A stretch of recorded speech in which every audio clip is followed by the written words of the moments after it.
સોમનાથના ઉનામાં પ્રાંત કચેરીમાં આગ લાગવાની ઘટના બની છે। સવારે 8 વાગ્યા આસપાસ સરકારી કચેરીમાં આગ લાગતા ફાયર વિભાગની ટીમ ઘટના સ્થળે દોડી ગઈ હતી।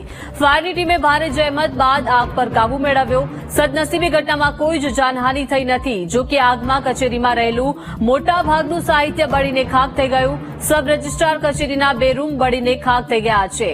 એટીવીટીએ ફાળવેલ રૂમમાં સબ રજિસ્ટ્રારનું સાહિત્ય રાખવામાં આવ્યું હતું। જો કે આગ લાગવાનું કારણ હજુ પણ અકબંધ છે।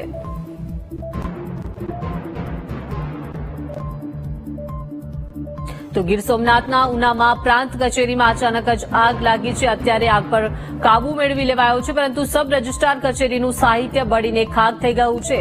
સદનસીબે આ આગની ઘટનામાં જાનહાનિ ટળી છે। સવારે 8 વાગ્યા આસપાસ સરકારી કચેરીમાં આગ લાગતા ફાયર વિભાગની ટીમ ઘટના સ્થળે પહોંચી હતી અને ફાયરની ટીમે ભારે જહેમત બાદ આગ પર કાબુ મેળવ્યો છે। વધુ માહિતી સાથે સંવાદદાતા રાકેશ જોડાઈ ગયા છે। રાકેશ, ગીર સોમનાથના ઉનામાં પ્રાંત કચેરીમાં આગ લાગી હતી, શું વિગતો? જી દીપિકા, ચોક્કસથી વાત કરવામાં આવે તો ઉના પ્રાંત કચેરીમાં એટીવીટીની ઓફિસ જે આવેલી હતી એમાં સબ રજિસ્ટ્રારનું છેલ્લા 6 થી 7 વર્ષનું રેકોર્ડ રાખવામાં આવ્યું હતું। આ અગમ્ય કારણોસર આજ વહેલી સવારે આગ લાગેલી, જેની જાણ 8 વાગ્યાની આસપાસ સ્ટાફને થતા ફાયર વિભાગને જાણ કરવામાં આવેલી। આગ ઉપર કાબુ મેળવવામાં આવ્યો છે।